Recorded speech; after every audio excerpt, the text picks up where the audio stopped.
Why did Lithuania manage to break free from the Soviet Union when Moscow could have easily used force to keep it in line? In March 1990, Lithuania became the first country to declare independence from the USSR, starting a two-year process that would end with the Soviet Union's collapse. But why was the Soviet response so restrained? Why didn't they just crush the movement? By the late 1980s, the Soviet Union was already in deep trouble. Its economy had been stagnating for over a decade, and public trust in the government was at an all-time low. As Eastern Europe's Warsaw Pact crumbled, it was clear that Soviet power was declining. Calls for greater autonomy from various national groups within the USSR grew louder, and Lithuania was one of the boldest voices. With reforms under Mikhail Gorbachev's leadership, such as glasnost opening up the media, talk of independence wasn't just wishful thinking anymore. When Gorbachev didn't immediately crack down on these discussions, it became clear to the Lithuanian people that freedom was within reach. In February 1990, Lithuania held its first free election since being annexed by the Soviet Union. The results were undeniable. Non-communist, pro-independence candidates won in a landslide.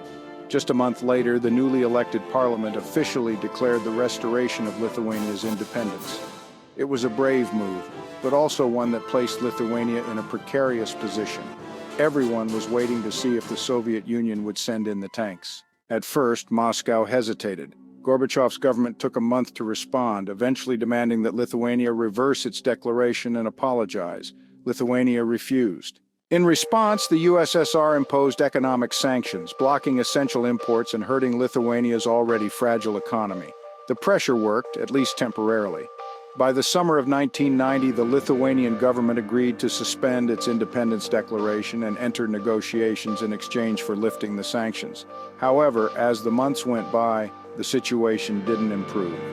By early 1991, economic struggles sparked protests against Lithuania's new government. Sensing an opportunity, Gorbachev ordered Soviet troops to move into Lithuania under the pretext of protecting the Russian-speaking population. They seized key buildings, and tragically, several protesters were shot.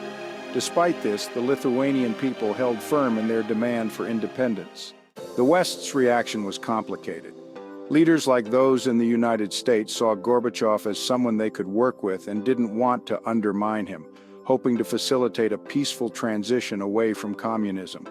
As a result, they pressured allies not to officially recognize Lithuania's independence, at least initially.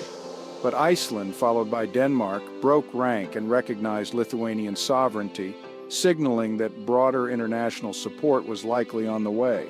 With the Soviet Union struggling to maintain control over its vast territory, focusing on Lithuania became unsustainable. The situation in Moscow deteriorated further with a failed coup attempt against Gorbachev in August 1991, pushing the USSR closer to disintegration. Finally, in September 1991, the Soviet government formally recognized Lithuania's independence, paving the way for the rest of the world to follow. Lithuania's fight for freedom wasn't easy, but it showed that even against a powerful regime, the will of the people and the tide of history could not be ignored.